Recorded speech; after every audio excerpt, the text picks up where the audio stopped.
Hello students, welcome to Arihant. Today we are going to read our first chapter from Vista's book, The Third Level.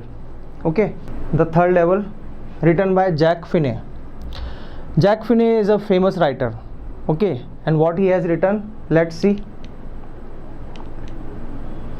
Theme of the chapter. अब chapter की theme क्या है, पहले उसको समझ लेते हैं. The story deals with the curious experience of a 31-year-old man Charlie, a daily commuter who reaches the third level of railway station while taking the subway for his home. Story हमें बताती है एक candidate Charlie के बारे में. 31 years का old उसकी as है, यानी कि 31 साल की उसकी उम्र है, और जो डेली रूटीन में आना जाना उसका लगा रहता है अपने ऑफिस से घर, और ऑफिस आने जाने के क्रम में वो सहारा लेता है आने जाने के लिए किसका, सबवे का. सबवे यानी कि मेट्रो ट्रेन्स वगैरह यूज़ करता है. तो मेट्रो ट्रेन जब यूज़ करता है तो उस प्लेटफॉर्म पे से भी होके गुजरता है. तो वहाँ से रेलवे स्टेशन पे जाता है, तो वहाँ taking the Subway for his home, अपने घर जाने के लिए. तो वहाँ पर उसको एक बड़ा क्यूरियस, बड़ा अजीब सा एक एक्सपीरियंस होता है. उस एक्सपीरियंस से वो गुजरता है. वो क्या है? इन रियलिटी, वास्तव में देखा जाए तो वहाँ पर कहाँ, थर्ड लेवल जो हमारा वो ग्रैंड सेंट्रल स्टेशन है जहाँ की हम बात कर रहे हैं, there are only 2 level of stations of New York Grand Central Station. New York Grand Central railway station पर केवल 2 लेवल हैं, यानी कि एक तो नीचे और एक उसके ऊपर. 2 लेवल पर प्लेटफॉर्म्स बने हुए हैं जिन पर ट्रेन्स आराम से चलती हैं, सबवे रनिंग करती हैं, यानी कि आसपास के छोटे छोटे शहरों पर जाती हैं. The third level is something related with the narrator's imaginations. अब यहाँ पर चार्ली जो है वो कह रहा है कि मैं थर्ड लेवल पर होके आया हूँ. तो थर्ड लेवल जो है वह पूरी तरह से चार्ली के एक काल्पनिक उपज है, यानी कि उसकी कल्पनाओं की एक उपज है जो कि उसने सोचा था. It is seen as Charlie's medium of escape from the pressures of life. और ऐसा माना जा सकता है कि भाई ये सब चार्ली के जो लाइफ का जो प्रेशर है उसके ऊपर, मेंटल प्रेशर जो है, शायद उससे बचने का, एस्केप करने का, यानी कि बचकर निकलने का एक मीडियम था, माध्यम था जो उसने सोचा था. The story is a masterpiece by Jack Finney. और माना जाए तो ये स्टोरी जो है वो जैक फिने का एक मास्टरपीस कह सकते हैं, जो इसने इतना अलग तरह से बिल्कुल हटकर सोचा है अपनी कहानी के अंदर. The writer of science fiction who describes the third level as a mysterious world. एक साइंस फिक्शन के रूप में इसने कोरिलेट किया है स्टोरी को, जिसमें कि उसने स्टोरी को इस तरह से बताया है कि भाई थर्ड लेवल एक मिस्टीरियस लेवल बन के रह गया, जहाँ पर somewhere between are unfulfilled desire, expectations and dreams. जो शायद उसने सोचा अपनी अनफुलफिल्ड डिज़ायर की वजह से, यानी कि ऐसी इच्छाएं जो पूरी नहीं हो पाई, ऐसे सपने जो पूरे नहीं हो पाए, ऐसी चाहतें, ऐसी बातें जो उसके मन में थी लेकिन वो पूरी नहीं हो पा रही थी, और उसी वजह से वो इस जगह पर पहुंच गया. ये इस चैप्टर की थीम थी. Let's move to next paragraph 1. The presidents of the New York Central and the New York, New Haven and Hartford railroads will swear on a stack of timetables that there are only 2. But I say there are 3 because I have been on the third level of the Grand Central Station. Yes, I have taken the obvious step. ये Charlie कह रहा है. पहले कह रहे हैं presidents of New York Central station के. New York Central station के प्रेसिडेंट, न्यूयॉर्क हेवन की, न्यू हेवन के, हार्टफोर्ड रेल रोड्स के अधिकारी हैं जो अथॉरिटी होल्डर्स हैं. They just will swear up. वो सब कसम खाकर ये बात कहेंगे, किनके बेसिस पे? A stack of time tables. Stack, time table मतलब समय सारणी, और स्टैक मतलब ढेर सारे, ढेर जो वहाँ पे लगा हुआ टाइम टेबल का, उन सभी टाइम टेबल्स की कसम खा के वो कहेंगे कि दैट देयर आर ओनली 2. इन सब लोगों के पास बेस है अपनी बात को रखने का, और उन सब के बेसिस पे वो कह रहे हैं कि वहाँ पर केवल 2 क्या है, लेवल है ट्रेन्स को गुजरने के. लेकिन चार्ली कहता है कि देयर आर 3, कि वहाँ पर 3 है, क्योंकि मैं वहाँ पर थर्ड लेवल पर होके आया हूँ ग्रैंड सेंट्रल स्टेशन के. Yes, I have taken the obvious step. और वो कहता है कि हाँ, मैंने बिल्कुल ऑब्वियस स्टेप लिया है, यानी कि एक स्वाभाविक रूप से मैं वहाँ पर कदम बढ़ा के आगे बढ़ा हूँ, मेरे को और कुछ भी नहीं था. यानी वो इस चीज को बिल्कुल रियलिटी के साथ जोड़कर आगे बताना चाह रहा है. I talked to a psychiatrist friend of mine among others. फिर वो कहता है कि मैंने अपने सभी दोस्तों के बीच में जो मेरा एक साइकेट्रिस्ट फ्रेंड है उसको मैंने भी कंफर्म किया, उसको मैंने ये सारी बात बताई. I told him about the third level at Grand Central Station and he said it was a waking dream wish fulfillment. और जब मैंने उसे ये बात बताई तो उसका कहना था साइकेट्रिस्ट फ्रेंड का कि ये सब कुछ एक वेकिंग ड्रीम फुलफिलमेंट है, यानी जागते हुए सपना देखना, दिन में सपना देखना, दिवा स्वप्न देखने वाली अवस्था है आपकी, जो सिर्फ किस लिए होती है, विश फुलफिलमेंट, कि आपकी कोई इच्छा पूरी नहीं हो पा रही तो उसको करने के लिए आप वहाँ चले गए अपनी इमेजिनेशन में। ही सैड आई वॉज अनहैप्पी, उसका कहना था कि हाँ मैं क्या था, अनहैप्पी था, मैं नाखुश था, मैं दुखी था, ये बात मैं मानता हूँ कि that made my wife kind of mad. और जब उसने बात कही कि मैं नाखुश था, मैं दुखी था, तो इस बात ने उसकी पत्नी को नाराज़ कर दिया। भाई वाइफ की तरफ से क्वेश्चन आता है कि तुम मेरे साथ रह के दुखी हो, ऑब्वियस ही बात है। But he explain that he meant the modern world is full of insecurity, fear, war, worry and all the rest of it and that I just want to escape.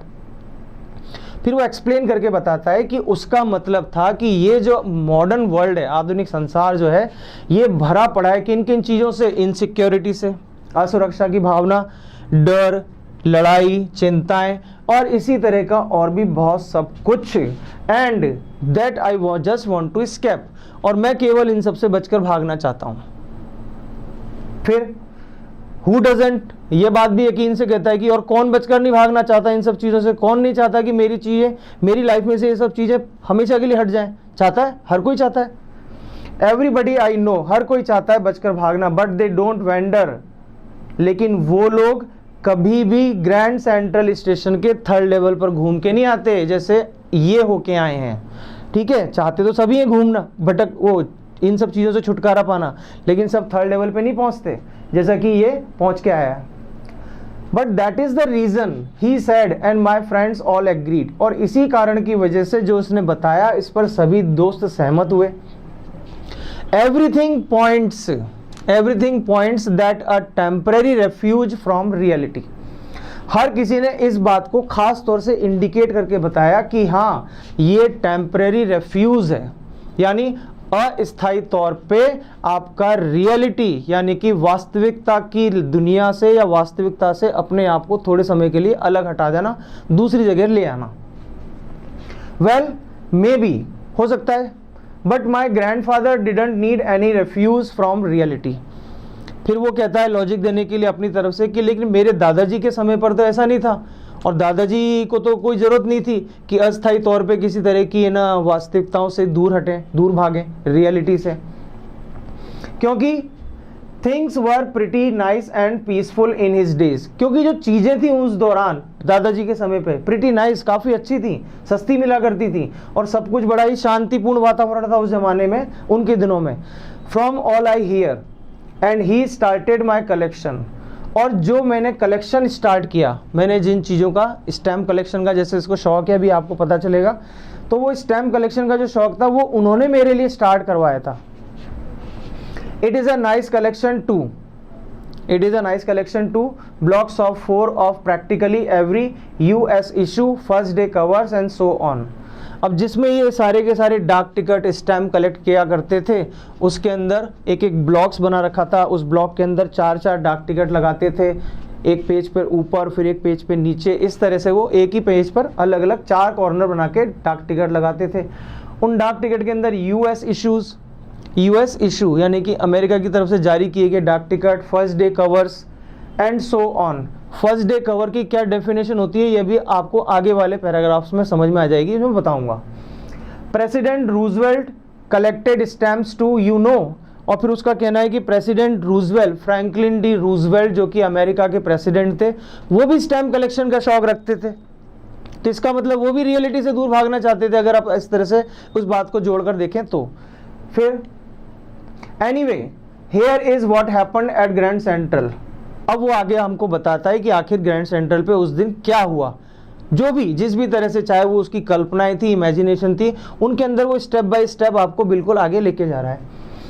One night, एक शाम के समय की बात है, last summer, गर्मियों में, I worked late at the office, मैं ऑफिस के लिए लेट था, मतलब ऑफिस से मैं लेट निकला, काम करके I was in a hurry to get uptown to my apartment, और मैं जल्दी में था अपने अपार्टमेंट पहुंचने के लिए कि भाई चलो जल्द से जल्द मैं अपने घर पहुंच जाऊं। So I decided to take the subway from Grand Central, और इसीलिए मैंने सबवे यानी कि उप नगरीय रास्ता मैंने चुना ग्रैंड सेंट्रल से, यानी कि ग्रैंड सेंट्रल स्टेशन पहुंचकर वहां से उपनगरीय चीज़ें मैंने, भूमिगत जो मार्ग है, रेल है, वो सब मैंने चुनी, मेट्रोज वगैरह चुनी अपने घर पहुंचने के लिए। Because it is faster than the bus, क्योंकि उसका मानना है कि ये जो रास्ते हैं, इन रास्तों के जरिए जो ट्रेनें जा रही हैं, उनसे मैं बस की तुलना में जल्दी अपने घर पहुंच जाऊंगा। Now I don't know why this should have happened to me. अब मुझे ये नहीं पता, आई डोंट नो, कि आखिर ये सब मेरे साथ ही क्यों हुआ या होना चाहिए था। I am just an ordinary guy named Charlie, 31 years old. मैं एक सीधा सिंपल सा इंसान, 31 साल की मेरी उम्र, मेरा नाम Charlie. And I was wearing a tan gabardine suit and a straw hat with a fancy band, और मैंने पहन रखा था एक टैन यानी कि हल्के बादामी सी कलर का एक ना गैबर्डाइन सूट पहन रखा था, ऊपर एक हैट पहन रखी थी, हैट पर फैंसी सी बैंड मेरे लगी हुई थी। I passed a dozen men, मैं ऐसे डजन यानी कि दर्जनों इंसानों के पास से गुजरा who looked just like me, जो बिल्कुल मेरी तरह दिखते थे। And I was not trying, और I was not trying to escape from anything, और उस समय मैं किसी से बचकर भागने की कोशिश नहीं कर रहा था। I just wanted to get home to Lucia my wife, मैं तो केवल अपनी पत्नी ल्यूसिया के पास पहुंचना चाहता था। उसकी पत्नी का नाम क्या है? Lucia. I turn into Grand Central from Vanderbilt Avenue, अब ग्रैंड सेंट्रल पर पहुंचने के लिए वैंडरबिल्ट एवेन्यू पहुंचा, वहां से मैंने टर्न लिया। And went down the steps to the first level, और फिर वहां से स्टेप्स डाउन करते हुए मैं फर्स्ट लेवल पर पहुंचा। Where you take trains like the 20th century, जहां से आप 20वीं शताब्दी की ट्रेन्स आराम से पकड़ सकते हैं। अभी हम लोग 21वीं शताब्दी में चल रहे हैं और ये 20वीं शताब्दी की उन ट्रेन्स की बातें कर रहा है। ऑब्वियस सी बात है कि चैप्टर भी उसी समय का है जो हमें डिटेल दे रहा है। Where the suburban trains leave from, तो जहां से आप 20वीं शताब्दी की पकड़ सकते हैं। फिर मैं वॉक डाउन अनदर फ्लाइट, वहां से फिर मैं दोबारा नीचे स्टेप्स उतर के मैं कहाँ पहुंचा? सेकंड लेवल पर, जहां से आप सब अर्बन ट्रेन्स लीव फ्रॉम, जहां से जो दूसरे छोटे छोटे जगहों के लिए जो ट्रेन्स निकलती हैं उन्हें आप वहां से पकड़ सकते हैं।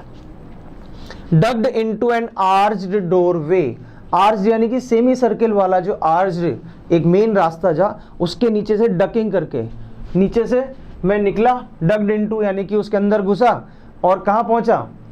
हेडिंग फॉर द सबवे, उस मेन रास्ते सब उप रास्ते की तरफ आगे बढ़ा।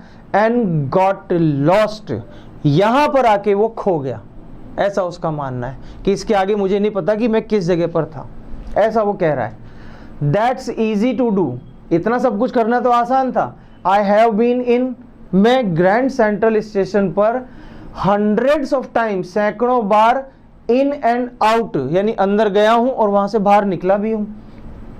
But I am always bumping into new doorways and stairs, लेकिन हर बार मैं नए नए स्टेयर्स और नए नए डोरवेज से टकराता रहता हूँ। यानी जब जब जाता हूँ तो वहाँ पर कुछ ना कुछ नया बन के तैयार हो चुका होता है, कुछ नए रास्ते बन चुके होते हैं, तो हर बार कुछ ना कुछ नया सामने आ जाता है। वंस, इसी तरह से एक बार I got into a tunnel, मैं एक ऐसी सुरंग में प्रवेश कर गया था जो लगभग 1 मील लंबी थी और मैं बाहर आया रूजवेल्ट होटल की लॉबी वेटिंग रूम में, जहाँ पे रिसेप्शन हॉल के सामने जो लॉबी होती है ना, वहाँ पर मैं निकला। अनदर टाइम, एक दूसरे समय, I came up in an office building, मैं एक ऑफिस बिल्डिंग में निकल कर आ गया। ऑन 46 स्ट्रीट 3 ब्लॉक्स अवे, यानी जो कि 3 ब्लॉक्स छोड़ के 46 स्ट्रीट पर थी। Sometimes I think grand central is growing like a tree, कभी कभी मुझे ऐसा लगता है जैसे कि ग्रैंड सेंट्रल स्टेशन जो है वो एक पेड़ की तरह बढ़ता जा रहा है। यानी अगली बार आता हूँ तो कुछ इतना दिखता है, फिर इतना बड़ा होता है, फिर कुछ और, यानी हर बार नए नए रास्ते मेरे सामने खुलते जाते हैं। पुशिंग आउट न्यू कॉरिडोर्स, हर बार नए नए रास्ते आगे धकेलता हुआ, एंड स्टेयर केसेस, नई नई सीढ़ियाँ, लाइक रूट्स, बिल्कुल उसी तरह से जैसे पेड़ की जड़ें जो नीचे जमीन के अंदर नए नए रास्ते अलग अलग जगह बढ़ाती रहती हैं पेड़। देयर इज प्रोबेबली, संभवतः, a long tunnel, there was probably a long tunnel that nobody knows about, feeling its way under the city right now. हो सकता है बिल्कुल इस समय जहां शहर में आप खड़े हैं, आपके पैरों के नीचे एक इतनी लंबी सी टनल हो जो आपको शायद फील भी नहीं आ रही। क्यों? क्योंकि भाई मेट्रो इसी तरह से तो बनाई गई है जमीन के अंदर। And maybe another to Central Park, और हो सकता है एक जो निकले वो टाइम्स स्क्वायर पे जाके निकले, और शायद दूसरी वाली जो रास्ता है जो आपका सेंट्रल पार्क पे जाके निकले। एंड मे बी, और शायद, बिकॉज, क्योंकि, फॉर सो मैनी पीपल, इतने सारे लोग थ्रू द ईयर्स, इतने वर्षों से ग्रैंड सेंट्रल को यूज कर रहे हैं एग्जिट के लिए, यानी कि वहां से बाहर निकलने के लिए। अ वे ऑफ एस्केप, अब इसे उसने दूसरा नाम दे दिया, अ वे ऑफ एस्केप, यानी कि बचकर निकलने का, स्टेशन से बचकर बाहर निकलने का नहीं, बल्कि वो किसी और रूप में इसको सामने रखना चाह रहा है। May be that's how the tunnel I got into, शायद यही वो रीजन था या वो कारण था जिसकी वजह से मैं उस टनल के अंदर प्रवेश कर गया। But I never told my psychiatrist friend about that idea, लेकिन मैंने इस बारे में कभी भी अपने फ्रेंड को नहीं बताया कि उस टनल की वजह से शायद मैं उस जगह पे पहुंच गया, यानी वो थर्ड लेवल जिसे हम लोग शायद मान सकते हैं, ऐसा उसका कहना है। और वो कह रहा है कि ये बात मैंने अपने साइकेट्रिस्ट फ्रेंड को बिल्कुल भी नहीं बताई और ना ही ये आइडिया मैंने बताया।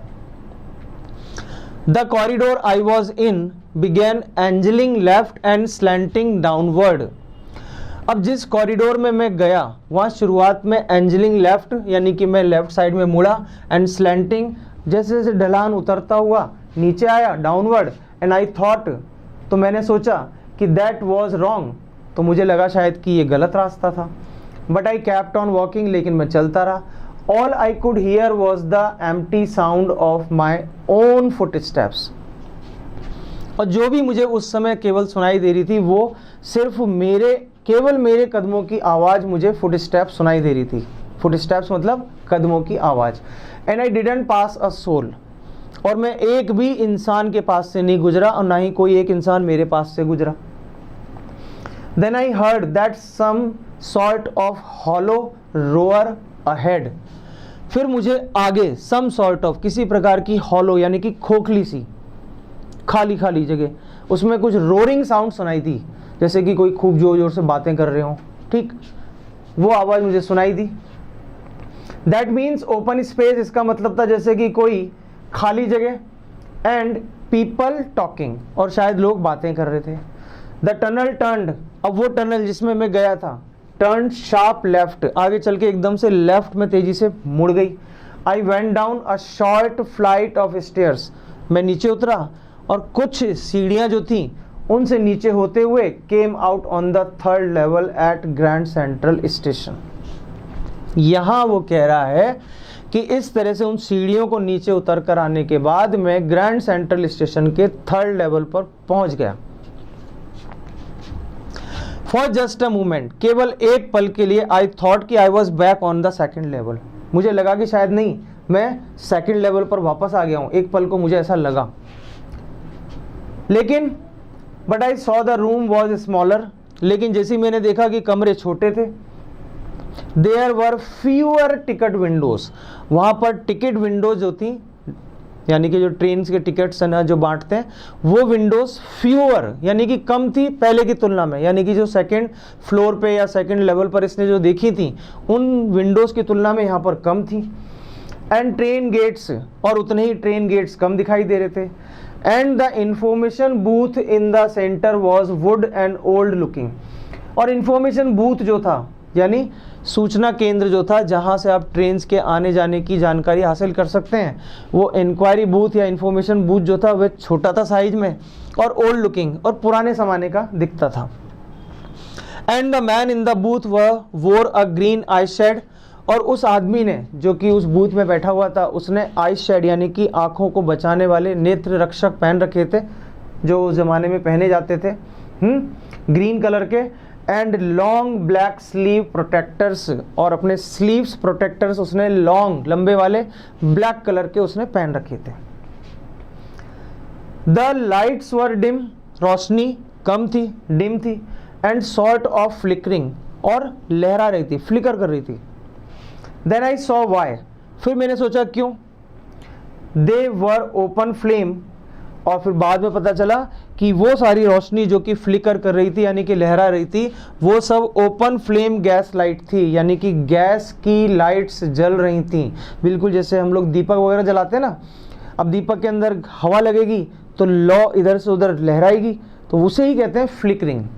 ठीक, अब एलईडी और बल्ब्स वगैरह, ट्यूबलाइट्स वगैरह अगर आपकी जलेंगी तो ये तो नहीं लहराएंगी हवा के चलने से, वो लहराई तो उसे लगा, तब उसने देखा तो पता चला कि वो ओपन फ्लेम गैस लाइट्स थी। There were brass spittoons, there were brass spittoons on the floor. Spittoons means थूकदान, पीकदान, जो कि वहां पर फ्लोर पर रखे गए थे ब्रास के, यानी कि and across the station a glint of light caught my eye, और अक्रॉस द स्टेशन, स्टेशन के उस पार भी तभी अचानक मेरी निगाह पड़ी किस पर, ग्लिंट ऑफ लाइट यानी कि उस रोशनी पर। मेरी आंखें उससे, मैंने देखा मतलब मेरी आंखों में पड़ी वो रोशनी। A man was pulling a gold watch from his vest pocket, एक आदमी जो था वह अपनी वेस्ट पॉकेट यानी कि अपने कोट की पॉकेट में से, जो कि अंदर वाला पोर्शन उसने पहन रखा है, उसकी पॉकेट में से उसने एक वॉच बाहर निकाली। Okay, he snapped open the cover, और उसने झटके से उस कवर को ओपन किया। ग्लांस्ड एट हिज वॉच, अपनी उस घड़ी के ऊपर निगाह डाली। एंड फ्राउंड, और उसके बाद वो नाराज हुआ। ही वोर अ डर्बी हैट, उसने डर्बी टाइप का हैट पहन रखा था। ओके, अ ब्लैक 4 बटन सूट, और उसने ब्लैक कलर का 4 बटन वाला, 4 बटन्स लगे हुए थे कोट पर, इस तरह का उसने एक सूट पहन रखा था। विद टाइनी लैपल्स, और जिसमें टाइनी लैपल्स थे, टाइनी छोटे छोटे, and lapels, lapels it is just जो हमारे गले का जो कोट का जो हिस्सा होता है ना कॉलर वाला, उससे जस्ट नीचे वो जो फर्स्ट पोर्शन होता है जिससे कि फोल्ड किया जाता है, ठीक है ना, तो वो वाला हिस्सा कहलाता है लैपल्स। तो दे आर टाइनी, वो छोटे छोटे थे। And he had a big back black, और उसकी एक बिग बड़ी सी ब्लैक कलर की handle bar moustache, handle bar moustache यानी कि मूछें घनी, एंड कॉर्नर जो है वह नुकीला सा, एंड स्लाइटली अपवर्ड्स, और ऊपर की ओर उठा हुआ थोड़ा सा। एक्चुअली ना it was the indicator of the warrior type persons. Then I looked around and saw that everyone in the station, और फिर मैंने तभी पलटकर आसपास सब जगह पर निगाह डाली और कोशिश करी देखने की ये सब है क्या। And found that everyone in the station was dressed like 18 and 90, और तब मुझे समझ में आया कि वहां पर लगभग हर कोई जो भी था, वो उस स्टेशन के आसपास जितने भी सब ड्रेसेस पहने हुए थे वह 18 और 90 की आसपास की ड्रेसेस थी। 18 से स्टार्ट होके 19 सेंचुरी के एंड तक की, लेट पार्ट तक की। I never saw so many beards, sideburns and fancy moustaches in my life. और राइटर इसलिए चौंक रहा था क्यों, क्योंकि उसने इतनी सारी ना मुस्टैचेस, फैंसी मुस्टैचेस जो थी, यानी कि अलग अलग तरह की डिजाइन वाली मूछें, वो इतनी सारी दाढ़ियां और साइड बर्न्स, लंबी लंबी कलमें, ये सब उसने आज तक देखी नहीं थी इतनी देर।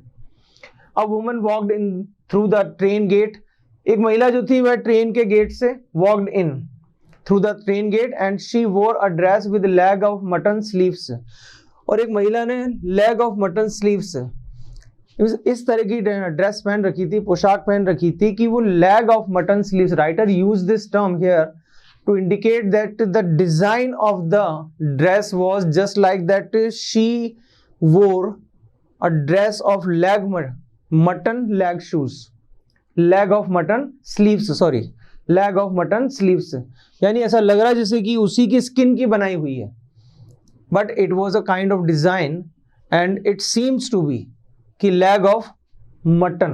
ओके, तो उस तरह की एक पोशाक पहन रखी थी जो कि सिर्फ ऐसी दिखती है, डिजाइन में काइंड ऑफ डिजाइन, वो उसने पहन रखी थी। And skirts to the top of her high button shoes. And high button shoes means up to ankle boot that were fastened by a row of buttons। यानी ankle से ऊपर तक के जो बूट्स हैं, शूज हैं, वो जो कि है ना एक उसमें फैंसी बटन्स लगाए जाते हैं, तो उन्हें कहा जाता है an ankle boot fastened by row of buttons and they are called high button shoes. Back of her, उसके पीछे की तरफ, आउट ऑन द ट्रैक्स, पीछे रेलवे ट्रैक पर, I caught a glimpse of locomotive. मेरी निगाह पड़ी किसके ऊपर? ग्लिम्स ऑफ अ लोकोमोटिव, एक लोकोमोटिव इंजन पर मेरी निगाह पड़ी। A very small Currier and Ives locomotive, जो कि बहुत छोटा है। A very small Currier and Ives locomotive, this is the name of the engine, Currier and Ives locomotive with a funnel shaped stack and then I knew. और उस engine का जो shape था, आगे से जैसा हम देखते हैं ना अक्सर इंजन, जो पुराने जमाने के इंजन थे, स्टीम इंजन जो चला करते थे, वो आगे से फनल शेप में बिल्कुल नुकीले जैसे होते थे, ठीक, तो वही शेप इसका था, फनल शेप, आगे से तीखा नुकीलापन सा लिए हुए। स्टैक, देन आई न्यू, और तब मुझे पता चला कि ये कौन से जमाने के ड्रेसेस हैं और मैं किस जमाने के अंदर ट्रेवल कर रहा हूं। नेक्स्ट, टू मेक श्योर, अब अपने आप को श्योर करने के लिए, निश्चित करने के लिए, I walked over to a newsboy, मैं एक न्यूज सेलर के पास पहुंचा, उस लड़के के पास पहुंचा, and glanced at the stack of papers, और जितने भी पेपर्स जमीन पे पड़े हुए थे उन सब पर मैंने निगाह डाली, जो पैरों के पास। इट वॉज द वर्ल्ड, वहां पर न्यूज़पेपर था जिसका नाम क्या था? The World. And the World hasn't been published for years. अब चार्ली को ये पता था कि इस जमाने में, यानी कि जिस जमाने में वो रह रहा है, उस जमाने में द वर्ल्ड न्यूज़पेपर को प्रिंट हुए बरसों बीत चुके थे, यानी कि कई सालों से न्यूज़पेपर प्रिंट ही नहीं हुआ था। अब ये बात उसे देखकर पता चली, यार यहाँ कैसे पढ़ा फिर ये। द लीड स्टोरी सेड, और उस न्यूज़पेपर की जो मेन कहानी, जो मुख्य पृष्ठ पर यानी कि फ्रंट पेज पे रहती है, something about president Cleveland, president Cleveland के बारे में थी, और क्लीवलैंड को गुजरे हुए जमाना हो गया। I have found that front page since in the public library files, और बाद में मैंने पब्लिक लाइब्रेरी फाइल्स में जाके उसी फ्रंट पेज को डेट के हिसाब से मैंने ढूंढा था, and it was printed 11th of June 1894, और वो कब का प्रिंट था? 11 जून 1894। यानी अपनी कहानी में, अपनी इमेजिनेशन में वो आपको ये बता रहा है, हमको ये बता रहा है कि मैं उस थर्ड लेवल पर पहुंचा था जहां पर मैं, एक तरह से कहा जाए तो अपने को दूसरे शब्दों में, कि ही ट्रेवल्ड इन टाइम, कि वो पास्ट में, टाइम में, यानी जैसे वो हम टाइम मशीन वगैरह की कहानियां पढ़ते हैं ना, उस तरह से यात्रा करते हुए पीछे चला गया, पास्ट में। I turn toward the ticket Windows, मैं टिकट विंडोज की तरफ घूमा, जहां सामने टिकट बटरी थी वहां पर मैं आगे गया। नोइंग, जानते हुए कि that here on the third level at Grand Central I could buy tickets that would take Lucia and me anywhere in the United States। और वहाँ पर पहुँचकर मैं ये तो जानता था कि आज के ज़माने की करेंसी के जो नोट्स हैं और जो अमाउंट है उसके हिसाब से, अगर 1894 की अगर मैं बात कर रहा हूँ, तो 1894 के अंदर मैं इस विंडो से उस करेंसी के बदले में यूनाइटेड स्टेट्स में कहीं पर भी जाने के लिए मेरे और मेरी पत्नी के लिए टिकट्स आराम से ले सकता हूँ। क्यों? क्योंकि उस ज़माने में तो सस्ता था, महंगाई तो अब ज़्यादा हुई है, तो डिफरेंस किया उसने। वी वॉन्टेड टू गो, और हम कहीं पर जहाँ भी जाना चाहते थे वहाँ पर हम टिकट ले सकते थे। इन द ईयर 1894, और हम कहाँ जाना चाहते थे? सन 1894 के उस समय में। And I wanted 2 tickets to Galesburg Illinois, और मैंने वहाँ पर 2 टिकट परचेज करने के लिए आगे बढ़ा, ग्लेसबर्ग इलिनियोस के। चाहता था कि मैं वहाँ जाऊँ अपनी पत्नी के साथ। Have you ever been there? It is a wonderful town still, with big old frame houses, huge lawns and tremendous trees whose branches meet overhead and roof the street and in 1894 summer evenings were twice as long and people sat put out on their lawns, the man smoking cigars and talking quietly, the woman waving palm leaves fan. Yes, now this is the paragraph. The clerk figured the fare. उस clerk ने जो मैंने currency उस clerk को दी, उस clerk ने उस fair को यानी कि उस रकम को, किराए की रकम को गिना. He glanced at my fancy headbands. उसने मेरे फैंसी हेडबैंड्स जो मैंने पहन रखा था उस पर भी ध्यान दिया. But he figured the fare. लेकिन वो किराए की रकम काउंट करने में लगा रहा, बिजी रहा, एंगेज रहा.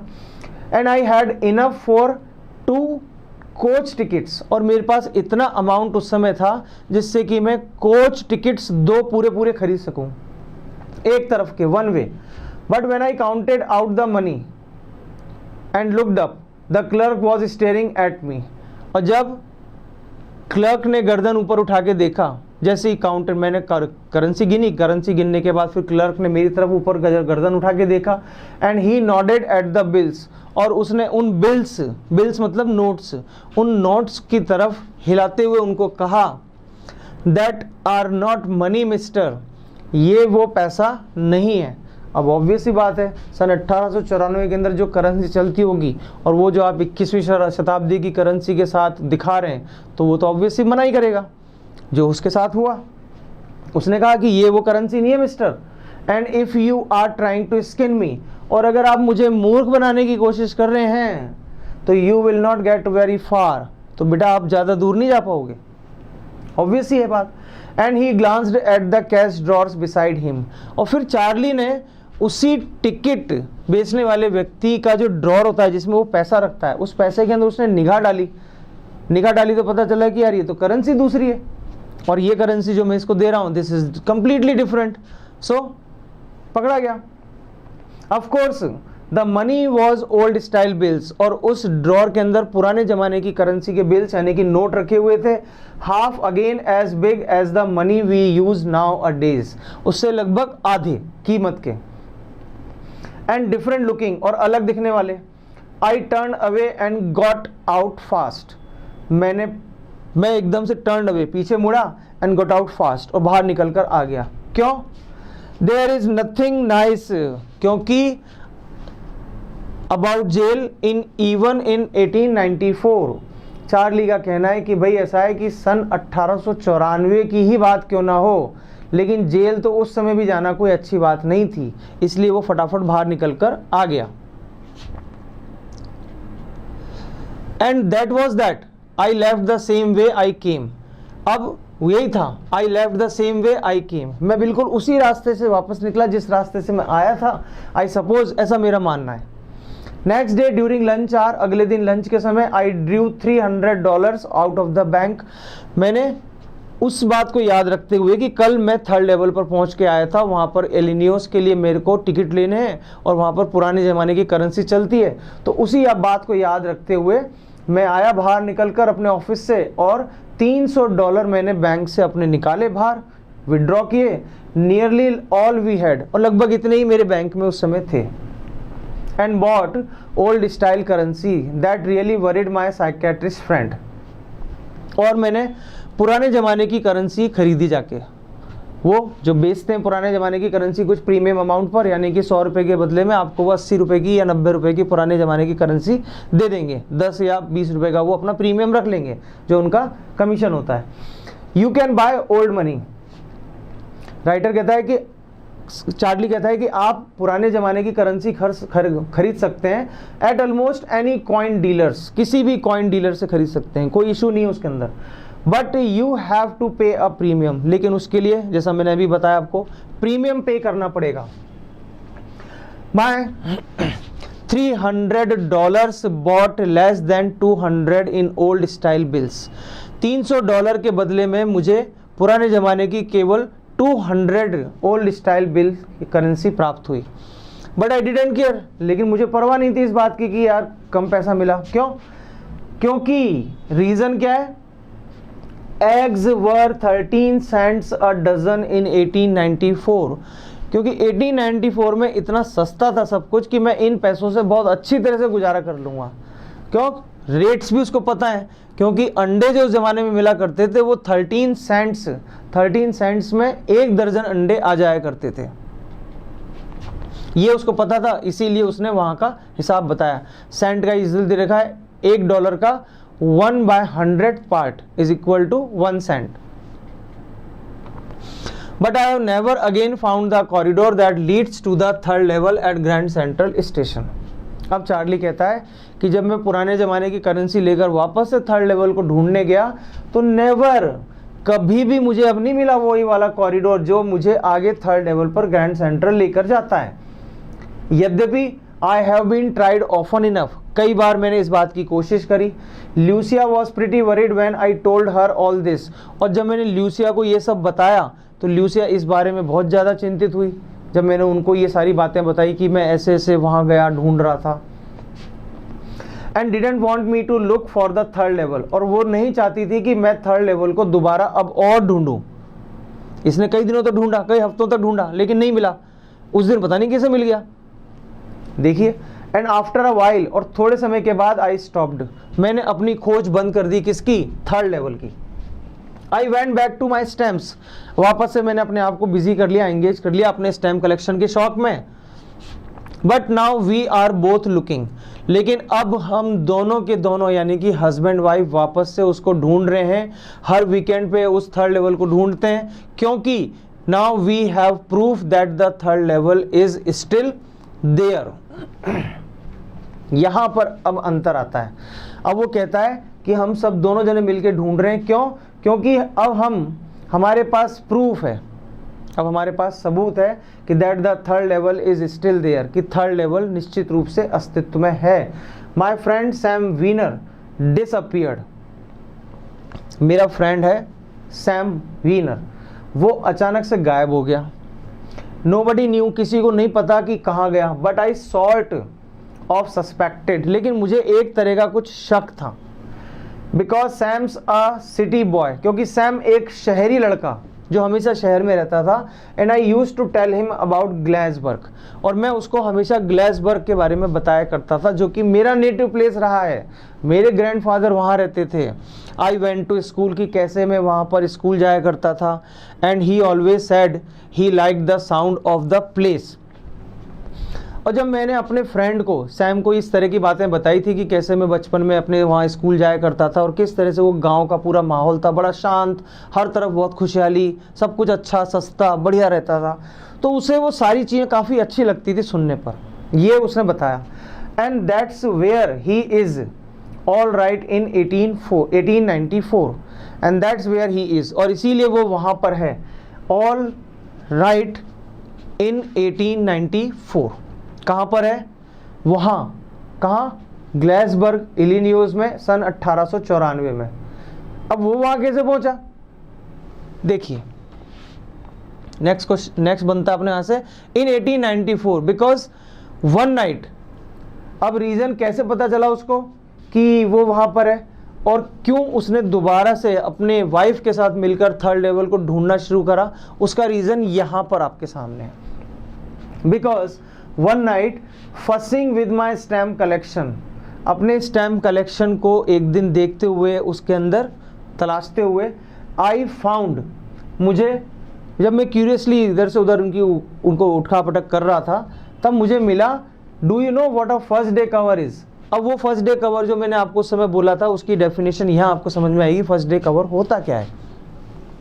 First day cover is when a new stamp is issued, stamp collectors buy some and use them to mail envelopes to themselves on the very first day of the sale, and the postmark proves the date. The envelope is called a first day cover. They never opened, you just put blank paper in the envelope. यानी America में US cover कहलाता है। वो US first day cover क्या कहलाते हैं कि जब भी कोई न्यू स्टैम्प जिस डेट को इशू होता है, तो स्टैम्प कलेक्शन के जो शौकीन लोग होते हैं वो पोस्ट ऑफिस जाते हैं, वहाँ से उस स्टैम्प को खरीदते हैं।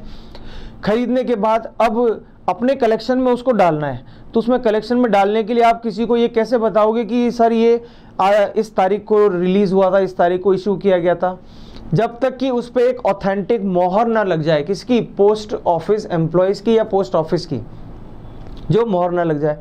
उसके लिए आपको क्या करना पड़ेगा, उसे पोस्ट ऑफिस में पहुंचाना पड़ेगा। तो वो क्या करते थे, एक खाली लिफाफा लेते थे, एक खाली लिफाफे के अंदर एक खाली पेपर रख देते थे, बस पेपर, कोई लेटर वेटर कुछ भी नहीं है, एक ओपन एनवलप, उसके अंदर एक पेपर रख दिया और उसके ऊपर उन्होंने डाक टिकट चिपका दिया और उस पर खुद के घर का एड्रेस लिख दिया और उसे मेल बॉक्स में डाल दिया।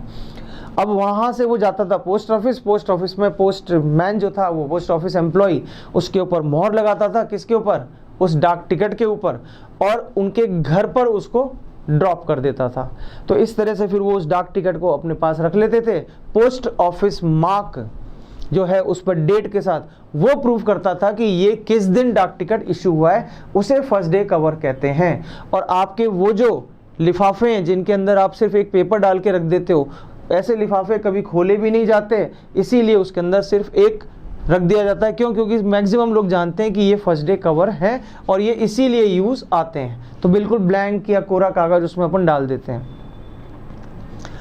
अब that night among my oldest first day covers, अब जब मैं पुराने उन सारी चीज़ों को देख रहा था, तब मेरे सबसे पुराने वाले जितने भी कवर्स हैं, I found one that shouldn't have been there. तो मुझे एक फर्स्ट डे कवर मुझे वहाँ मिला जिसे वहाँ पर नहीं होना चाहिए था, मेरे अनुसार, मेरे एक्सपीरियंस के अनुसार। बट देयर इट वॉज, लेकिन वो वहाँ पर था। It was there because someone had mailed it to my grandfather at his home in Glassburg. अब ये वहाँ पर इसलिए था क्योंकि किसी ने इसे मेरे दादाजी के उस मेल बॉक्स में ड्रॉप किया था, ग्लेंसबर्ग के। That's what the address on the envelope said. और यही बात बताता है उस पर envelope पर लिखा हुआ address. And it had been there since 18th of July 1894, और ये वहाँ पर पड़ा हुआ है कब से, 18 जुलाई सन 1894 से। The post mark showed that, क्योंकि उस टिकट पर जो पोस्ट मार्क लगा हुआ है, जो मोहर लगी हुई है, वो मोहर डेट बता रही है 18 जुलाई 1894। Yet I didn't remember it at all, और तब भी मुझे अभी तक याद नहीं है कि ये कैसे पहुंचा, कहाँ से आया। The stamp was a 6 cent, और स्टैम्प जो था वो 6 सेंट का था। डल ब्राउन, बिल्कुल डल फीका कलर हो चुका उसका। With a picture of president Garfield, और उस स्टैम्प पर आदरणीय गारफील्ड सर की फोटो थी, यानी कि जो उस जमाने के प्रेसिडेंट थे उनके। Naturally when the envelope came to grandfather in the mail, स्वाभाविक सी बात है कि जब वो एनवलप यानी कि जो लिफाफा है वो ग्रैंडफादर के मेल बॉक्स में आया होगा, तो निश्चित रूप से कहाँ पहुँच गया, it went right into his collection, तो सीधे सीधे उनके कलेक्शन में पहुंच गया। एंड स्टेड देयर, और वहीं पड़ा रहा जब तक I took it out and opened it, जब तक मैंने इसको निकाला नहीं और खोला नहीं। The paper inside was not blank, अब खास बात क्या कि पेपर अंदर से ब्लैंक नहीं था।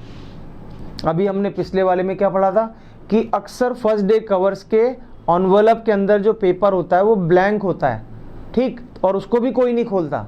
लेकिन यहाँ पर जो मुझे ये मिला एनवलप, यानी कि ये जो फर्स्ट डे कवर मिला, उसके अंदर जो पेपर था वो ब्लैंक नहीं था। उस पर क्या लिखा हुआ था, 941 विलर्ड स्ट्रीट, ग्लेसबर्ग, इलिनॉइस, जुलाई 18, 1894, चार्ली। लेटर मिला उस जमाने का, एड्रेस किसको है, इस जमाने के चार्ली को। I got to wishing that you were right, अब वो कहता है कौन, फ्रेंड उसका, आई गॉट टू विशिंग, मैं चाह रहा था कि दैट यू वर राइट, कि तुम सही थे। Then I got to believing you were right, और मैं पता नहीं क्यों यकीन करना चाह रहा था कि तुम सही थे। And Charlie it is true, ये सच है। I found the third level, मुझे थर्ड लेवल मिल गया। I have been there 2 weeks, और मैं उस थर्ड लेवल पर पिछले 2 सप्ताह से रह रहा हूँ, 2 सप्ताह से वहाँ रह रहा हूँ। And right now down the street at the Dells someone is playing a piano, और अभी भी वहीं पर हूँ, डाउन द स्ट्रीट, सड़क के इधर, डेल्स, ठीक, someone is playing a piano, कोई एक जना है वहाँ पर जो पियानो बजा रहा है। And they are all out on the front porch, सबके सब बाहर पोर्च में बाहर बैठे हुए हैं। सिंगिंग सीइंग नेली होम, ये वाला गीत गा रहे हैं। And I am invited over for lemonade, और मुझे लेमोनेड पर यानी कि नींबू पानी यानी कि नींबू के शरबत के लिए किसी के घर पर इनवाइट किया गया है। Come on back Charlie, come on back, वापस आ जाओ। चार्ली एंड लूसिया, चार्ली और लूसिया आप वापस आओ यहाँ पर। Keep looking till you find the third level, ढूंढते रहो थर्ड लेवल को जब तक मिल नहीं जाए। इट इज वर्थ इट, क्योंकि ये ढूंढने लायक है। बिलीव मी, मेरा यकीन करो। The note is signed Sam, अब नोट पर सिग्नेचर थे किसके? सैम वीनर के, वो फ्रेंड जो कि इसका खो गया था, एक दिन अचानक से गायब हो गया था। नोबडी नोज, किसी को पता नहीं था कि कहाँ गया। At the stamp and coin store I go to I found out, और जब मैं स्टैम्प और कॉइन स्टोर पे गया जहाँ से हम लोग पुराने स्टाइल की करेंसीज खरीदते हैं, तो मुझे पता चला कि Sam bought $800 worth of old style currency, कि सैम ने $800 नए ज़माने के $800 से पुराने ज़माने की करेंसीज एक्सचेंज करवाई थी, old style currency. That ought to set him up in a nice little hay feed and grain business, और जो ये पैसा जो वो लेकर आया, इस पैसे से वो उस ज़माने के अंदर कौन से बिजनेस में आराम से सेट हो सकता है? छोटा सा हे, सूखी घास, जानवरों का चारा और अनाज वाला जो बिजनेस था, उसके अंदर आराम से अपने आप को सेट कर सकता है। ही ऑलवेज सेड, वह हमेशा कहता था कि that's what he really wished he could do, कि वह वास्तव में यही सब करने चाहता था। And he certainly can't go back to his old business, और निश्चित रूप से वह अपने पुराने बिजनेस में तो वापस नहीं जा सकता। नॉट इन ग्लासबर्ग इलिनियोस इन 1894, अपने पुराने उस बिजनेस में, ग्लासबर्ग इलिनियोस 1894 में भी, हिज ओल्ड बिजनेस, उसके पुराना बिजनेस। क्यों? Sam was my psychiatrist friend, Sam उसका वही साइकेट्रिस्ट फ्रेंड था जिसको इसने ये बात बताई थी। तो सैम ने कहा था कि ये तुम्हारा विशिंग डे ड्रीम है, कि विश फुलफिलमेंट वाला, ये दिन में सपना देखने वाली बात है। और बाद में उसके अनुसार, चार्ली के अनुसार, उसे एक नोट मिलता है जिसमें लिखा हुआ है किसकी तरफ से? सैम की तरफ से। और सैम उसका वही दोस्त है जो इसने उसको इतनी सारी बातें बोली थी कि ऐसी वैसी सब चीज़ें बेकार की चीज़ें हैं, ये सब अपनी लाइफ से बचने की हैं, यानी कि इनसिक्योरिटी, वॉर, वरीज वगैरह से बचने का माध्यम है, जबकि ऐसा कुछ होता नहीं है। लेकिन कहानी के एंड में ये बताया गया है कि वो वहाँ पहुँच चुका है। कहाँ पर? टाइम ट्रेवल करके वहाँ पहुँच चुका है। This is the story, it ends up to the finding of third level by another friend. पहले चार्ली को मिला, अब उसके दोस्त को मिल गया। That's all.